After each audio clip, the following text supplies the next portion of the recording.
Welcome back in, everybody. It's another edition of the First and Orange podcast. Parker Gabriel here, Ryan McFadden there. Denver Post Broncos reporters coming to you on Tuesday. It's September 26th. Ryan, did Miami just score again? I'm pretty sure they did. Yeah. You got the color on there. It's almost a Dolphins color there on your shirt. Yeah. Oh, yeah. This is like the Super Bowl, the little thing I got from the Super Bowl a couple years ago. Oh, nice. That's awesome. I think it was in. Yeah, I mean they've held their fair share at Hard Rock Stadium too, but nobody's ever quite seen anything in that building, or very few times in NFL history like what unfolded on Sunday. Obviously, Miami scored 70 points against Denver, the second most in a regular season game in NFL history. That's 10 touchdowns, Ryan. 10 in one game. It was something. I mean, it just was like. Well, and then I was looking because, when something like this happens, you don't exactly write and then the Dolphins scored again, and then the Dolphins scored again, and then the Dolphins scored again. You're setting out to provide some context in the larger sense. And so there wasn't a whole lot of, sometimes you're like, oh, here was a critical sequence or something like that when you're putting a story together about it that day or the next day or whatever. There wasn't really a whole lot of that on Sunday because it was just such a historic blowout that I didn't even quite realize until Sunday night after the game,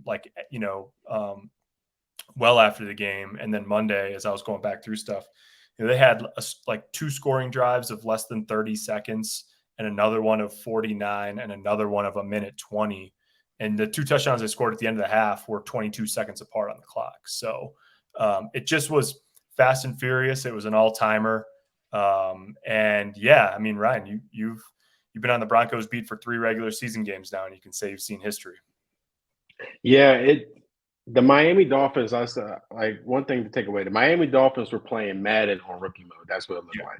Yeah. And even on there, 70 points is still absurd. You go watching that game, Denver looked unprepared. They just look outcoached. They look overmatched in terms of talent. It was just a complete bloodbath where, like I said, it's Madden on rookie mode. Tua Tagovailoa completed his first 17 passes.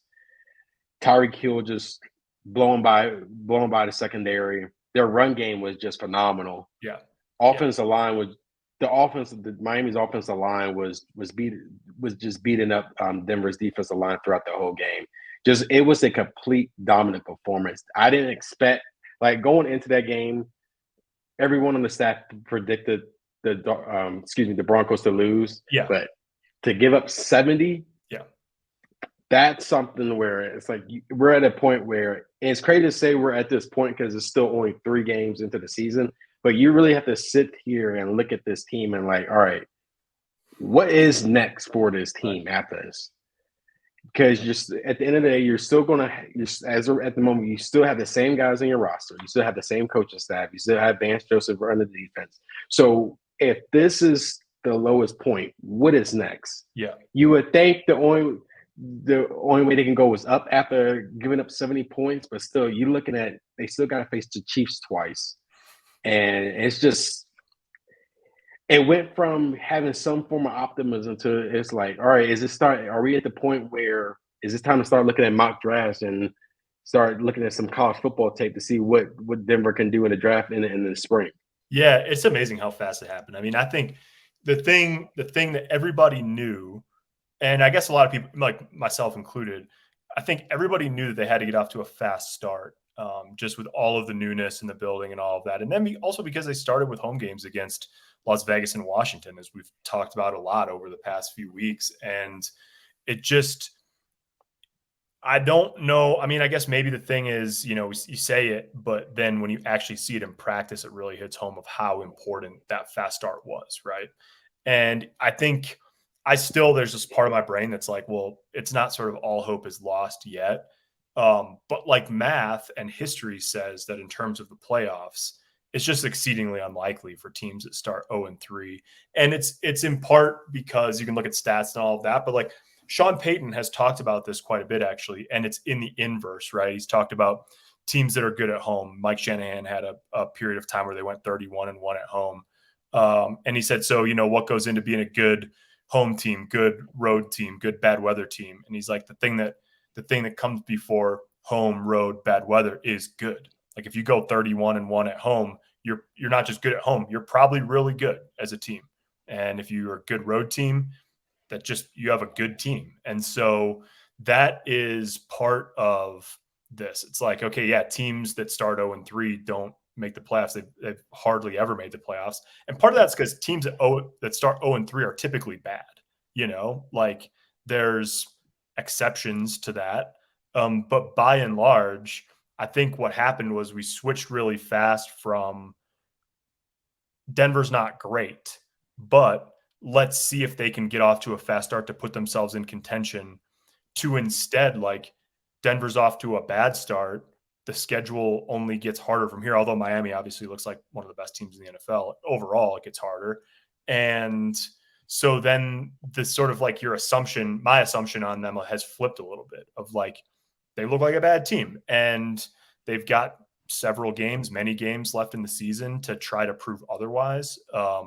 But I think you're just sort of like resting expectation for the group is a lot lower after watching 3 losses, sort of in like each in their own way, than I would have had 4 or 5 weeks ago. And even 4 or 5 weeks ago, like I didn't think they were great. Yeah, I agree. This is going to this season. This wasn't a great team, and it wasn't. But you saw what they had, and it's like, all right, maybe. And you look at the schedule, especially like the first 3 games, this opening stretch of the season, where it's like, all right, if they can get to a pretty solid start, 3-1, then okay, now you're looking at a scenario where maybe 9-8 is realistic with the roster they have. Yeah. Now it's like, I don't even know. It's really bad. Where we could say Russell Wilson looks a lot better than he was last year. Let's get that out. He has looked a lot better than he was. Back-to-back 300-yard passing performances. He has looked a lot better.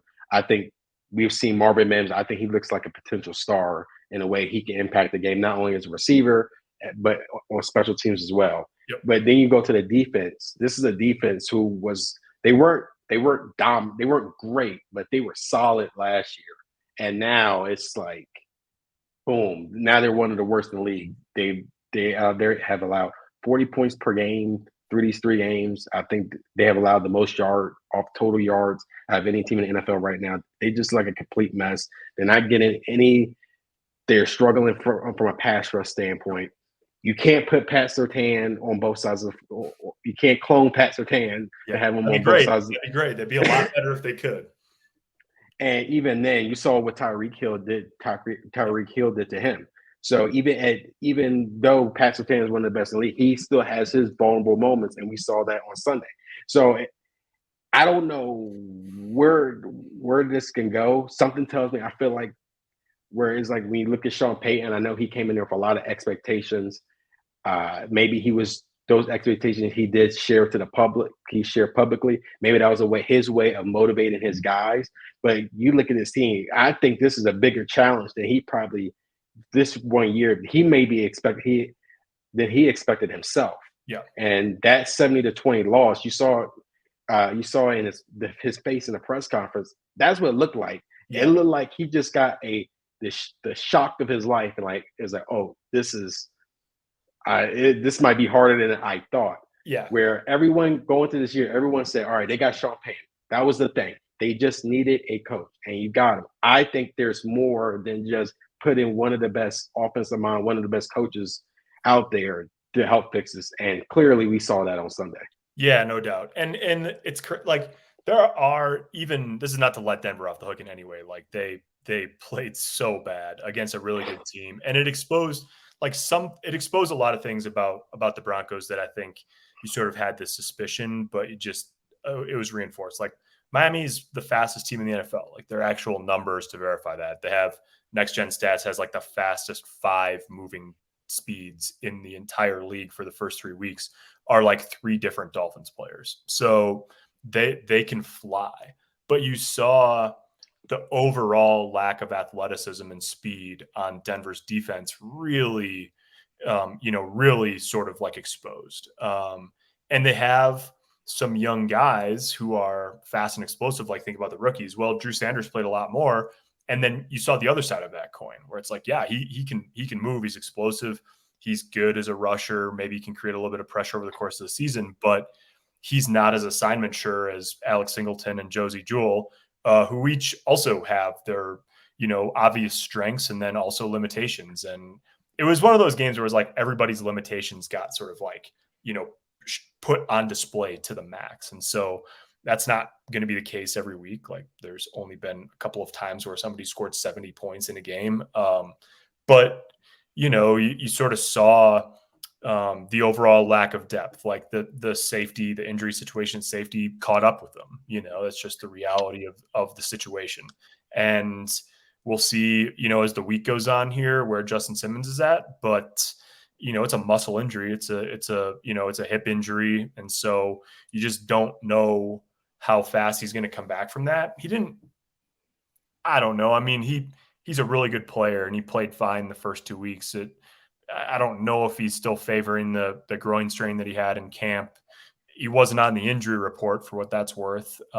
But he just was like a half step late on a couple times where he thought normally Justin Simmons makes a play on that ball or whatever against Washington. So we'll just have to see where they're at there. But they're down to several guys with him and Caden Stearns and PJ Locke. And Locke is eligible to come back after the Chicago game, as are a couple of other guys. K'Wan Williams, we'll see if he's ready. And then Alex Palczewski, the rookie tackle. So, by and large, like you said, Ryan, I mean, this is the group they've got going forward, and they've got to try to figure it out. They got destroyed on the edges, just pretty much everything you can imagine when it's 70. So the question is, like, we know what the team's limitations are now. We've seen all of them basically over the first 3 weeks. Like, how are they going to go about minimizing those and maximizing the things they do well and try to figure out how to get this thing on track a little bit?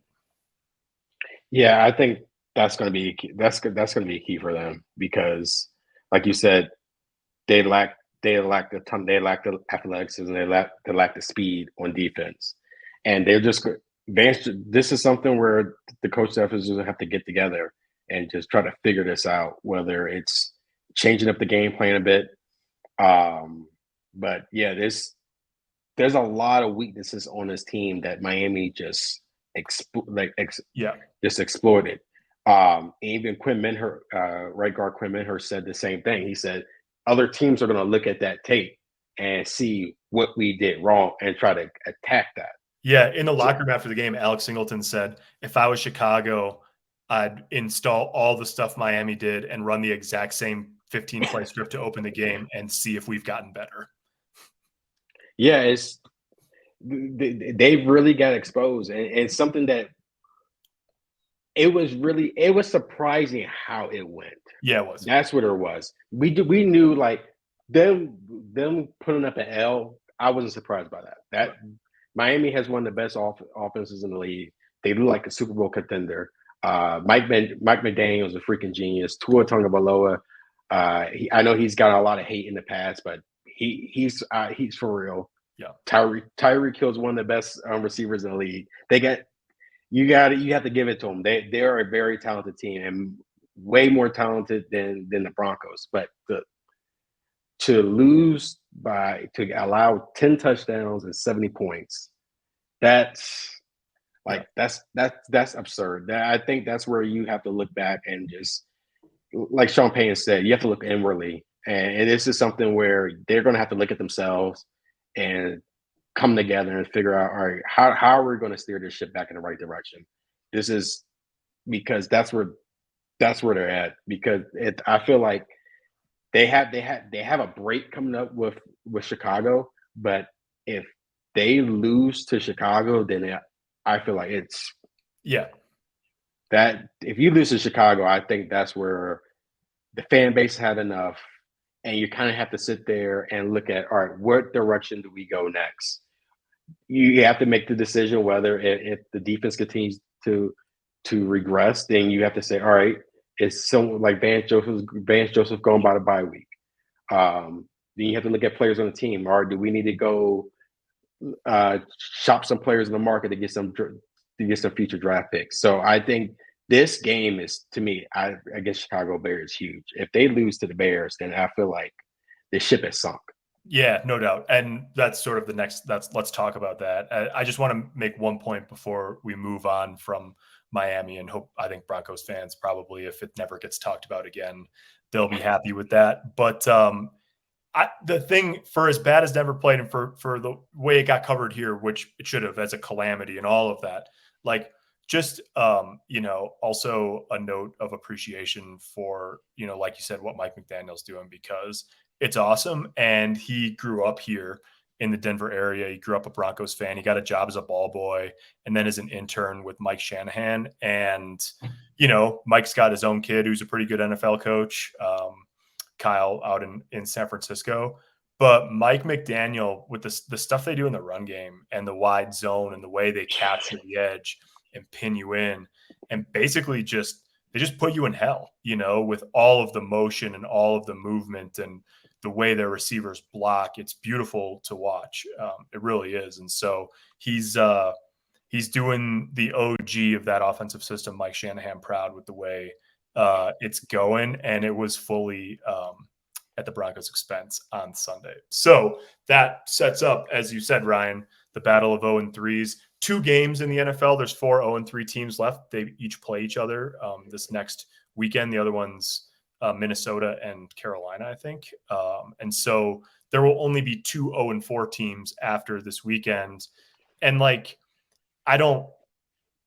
think Denver will beat Chicago when we do picks at the end of this. That's what I'll pick. I think you'll see, even if it's not sustainable, I think you'll see Denver, play really well, probably. They don't have much of a choice after what happened last week. But here, the thing is, it's more interesting to consider what happens if they lose. And it may, even if they win, it may then be, you've got the Jets and you've got the Chiefs twice in 17 days, with the Packers also in there before the bye week. And we may get to the bye week, if they're 2-7 or whatever, like, it's going to be, this conversation will come up anyways, but it will get here faster if they lose on Sunday. And that's just, like you say, where do you go from there? And, the staff and jobs and all of that, that's all part of that.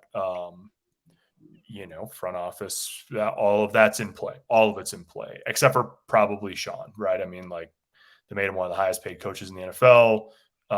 They're doing this for the long haul.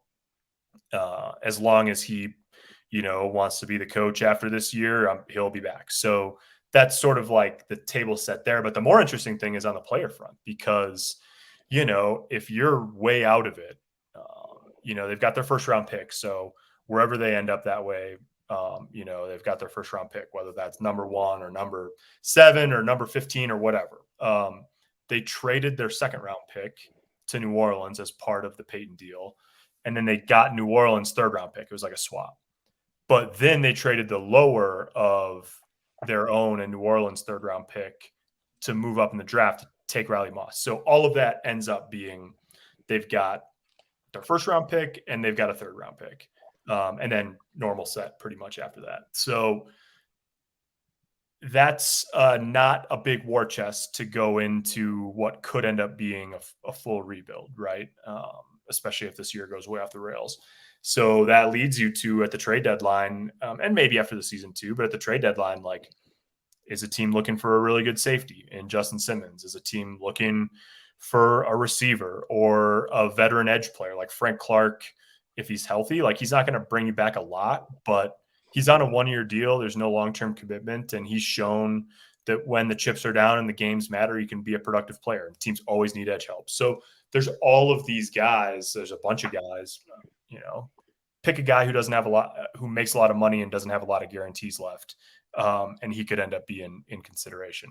So that's not sitting here saying they're going to trade Justin Simmons and Garrett Bowles, but like, if you look at sort of like where contract statuses stand and all of that, like, those are the guys who, enter this conversation at some point if it becomes a lost cause and a possible fire sale.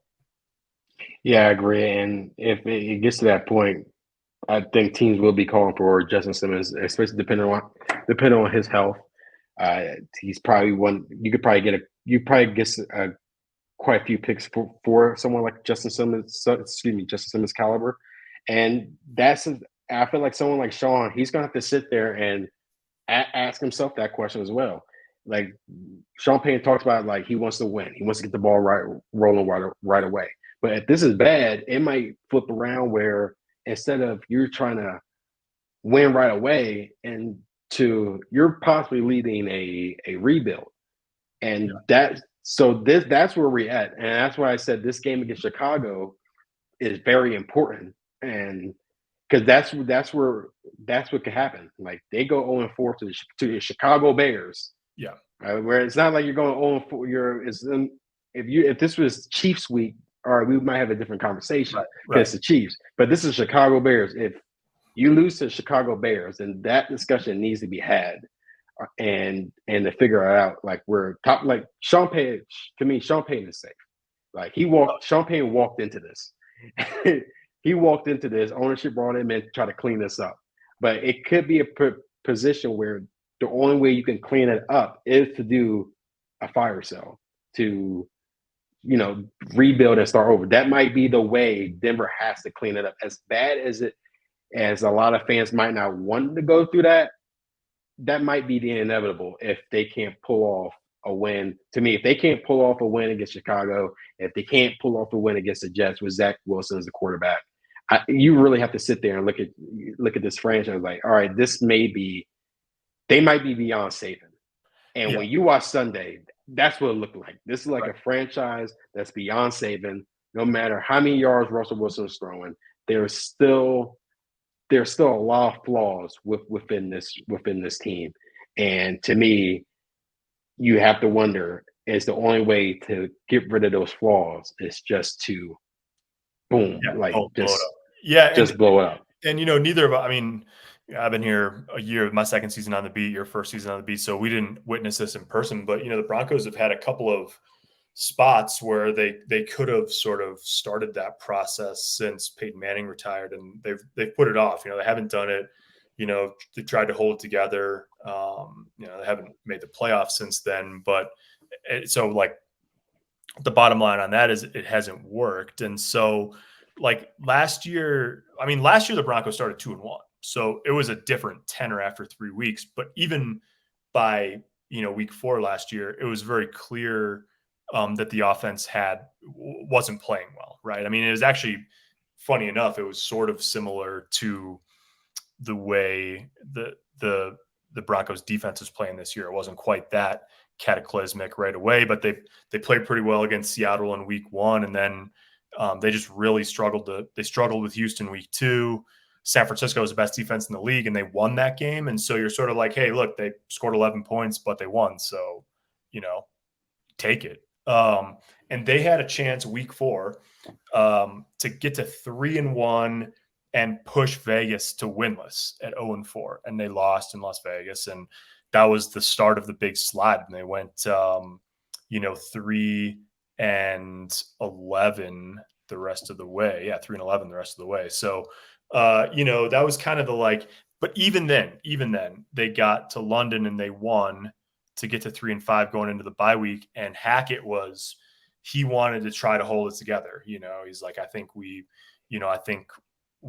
going to figure it out and we're going to get back in this and we can make a run for the playoffs. We just got to get hot. He always said you got to go on a winning streak in the middle of the season. And they traded Bradley Chubb that week after London at the deadline. They got a first-round pick for him. And George Payton said, yeah, you can try, but you're going to do it without a guy who was, one of your best defensive players over the first half of the season. And funny enough, Jacksonville, who the Broncos beat in London, was 2-6, and they ended up making the playoffs. So it's a good lesson that 3 weeks does not make a season. Weird things happen in this league. Teams reel off 4, 5, 6 wins in a row. The question for Denver is like, where is that on the schedule? And it's hard to see if you're looking at it now. So, yeah, I mean, these aren't decisions that have to be made. Like, they don't have to trade Justin Simmons if they lose next week in Chicago. The deadline's still another month after that.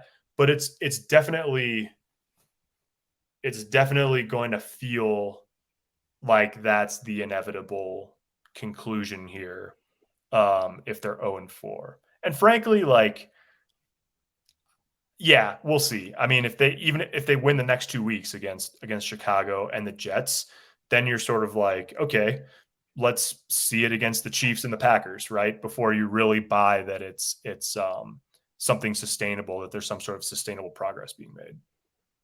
Yeah, I'm like, even if they lost, I'm not going to say after week 4 ship Justin Simmons and get some picks. But I look at it like, if that happens, you're going to have to start, like, that's what's going to start creeping in a lot of people's mind is like, all right, we're 0-4 and we just lost to the freaking Bears and we just gave up 70 to the Dolphins and we blew a 21-3 lead to the Commanders, who just got destroyed by the Buffalo Bills, 37-3.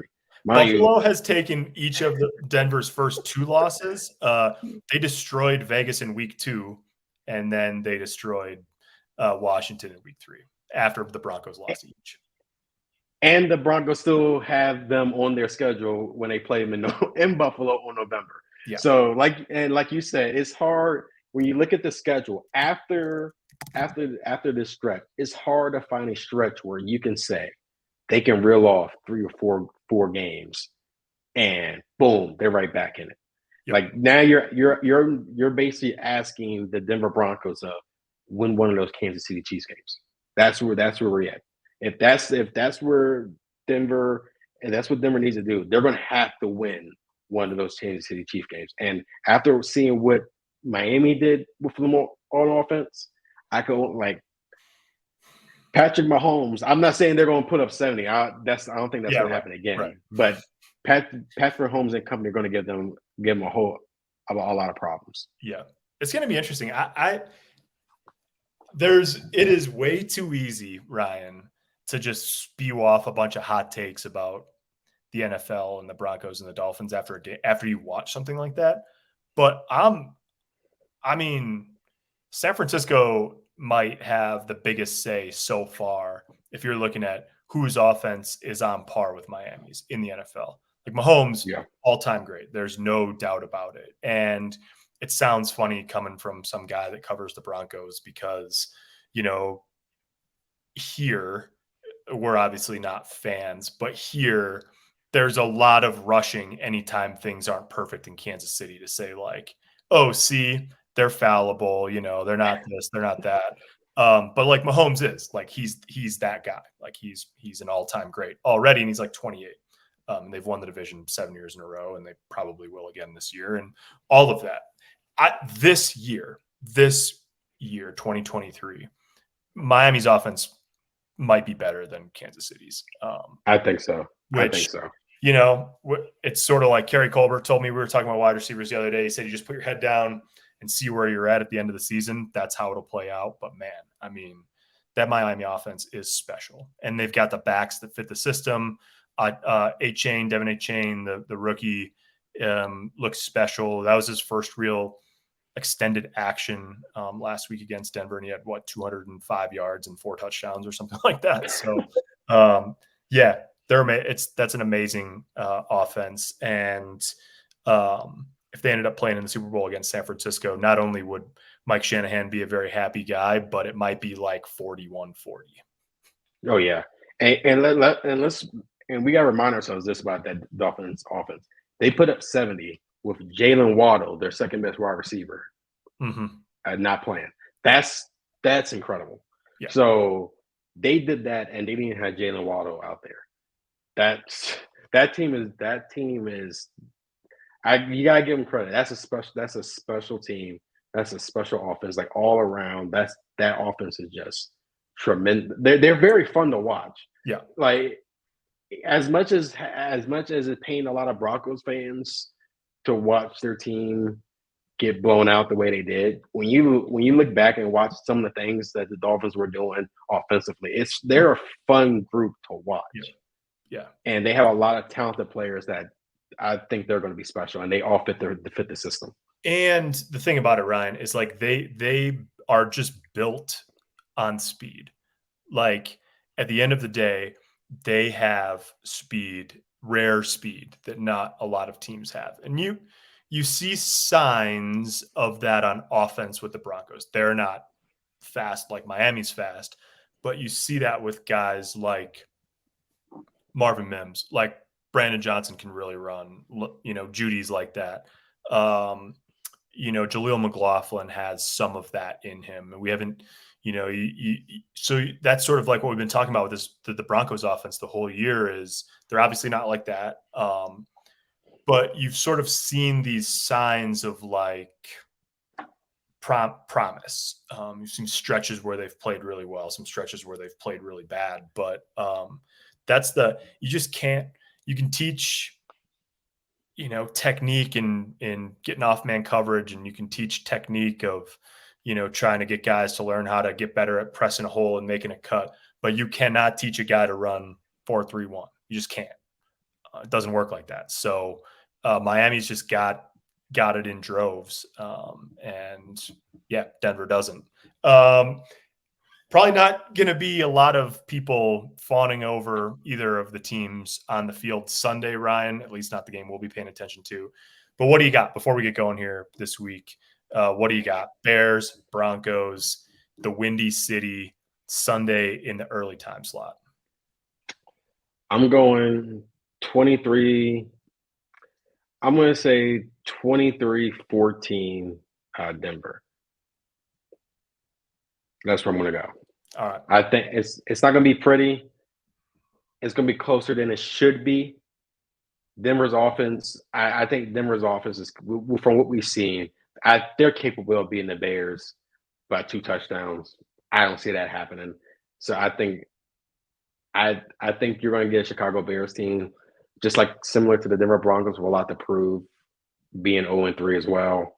But the Broncos got the better quarterback. They have a better offense.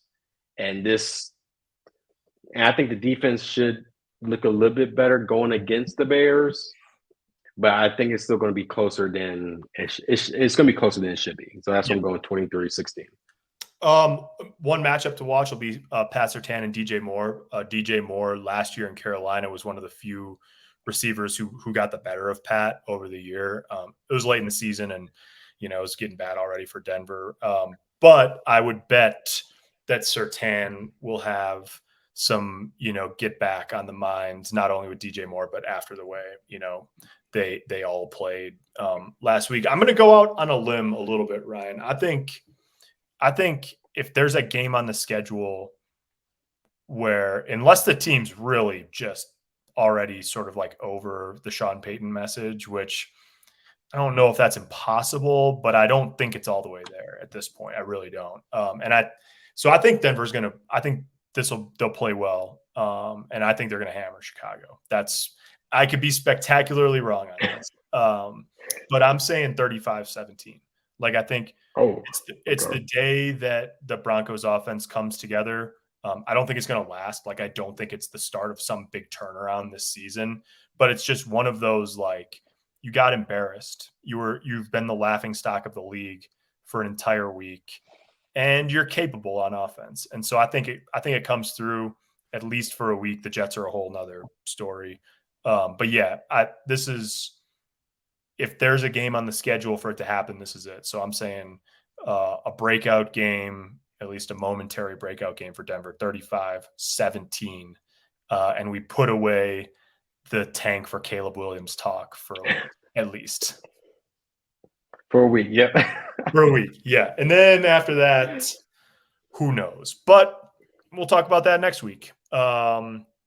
Anything else for the good of the cause, Ryan? It's going to be a long season. I'll just say that. It's going to be we got a long ways to go. We got a long way to go. 14 games unless there's a miraculous playoff run. There's a lot left on the docket. We will be here to cover all of it. We'll talk about it every week. You can read all sorts of stuff from Sean Keeler saying the best thing they can do from here is lose. We had Kiz over the weekend making Smash Mouth references in his game column. We got it all. So check it out, denverpost.com/Broncos. Ryan McFadden, Parker Gabriel, thanks as always for listening, for watching if you're watching this on YouTube. And we will talk to you guys next week. See you then.